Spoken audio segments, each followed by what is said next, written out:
उन्हाळा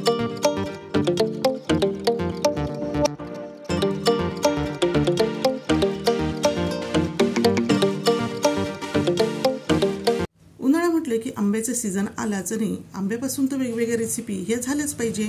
नमस्कार, झकास रेसिपीजमध्ये आज मी तुम्हाला बनवून दाखवणार आहे मँगो मस्तानी। अगदी बनवायला सोपी आहे, त्यामुळे व्हिडिओ स्किप न करता शेवटपर्यंत नक्की बघा।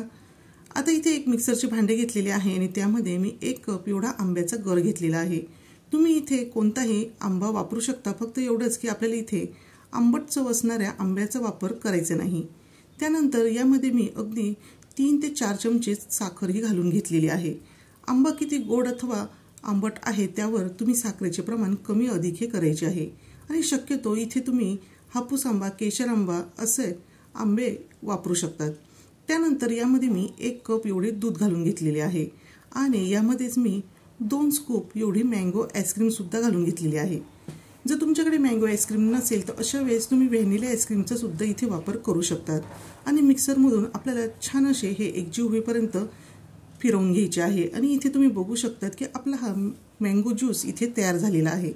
जर तुम्हाला ही मँगो मस्तानी खूप जास्त घट्ट हवी नसेल तर तुम्ही अशा वेळेस दुधाचे प्रमाण वाढवून घेऊ शकतात।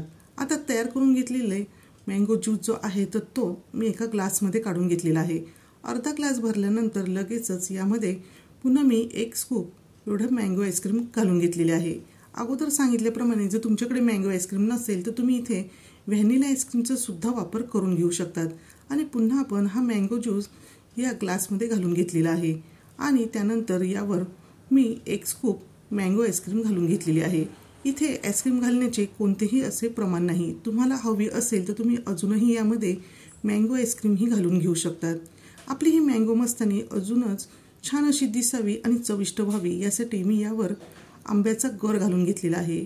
त्याऐवजी तुम्ही इथे आंब्याच्या फोडी सुद्धा घालून घेऊ शकतात। आणि त्यानंतर आपण यावर घालून घेणार आहोत रंगीबेरंगी अशी टुटी फ्रुटी। कलरफुल अशी टुटी फ्रुटी असल्याने ही मँगो मस्तानी दिसायला सुद्धा खूप छान दिसते। असा हा मँगो ज्यूस जर तुम्ही तयार करून ठेवला आणि फ्रीजमध्ये थंड होण्यासाठी ठेवला तर हव्या त्या वेळेस अगदी 2 मिनिटात तुम्ही ही मँगो मस्तानी तयार करून घेऊ शकता। आणि सर्वात शेवटी तुम्ही यावर आवडीनुसार ड्रायफ्रुट्स घालायचे आहे, तर इथे मी काजूचा वापर केलेला आहे।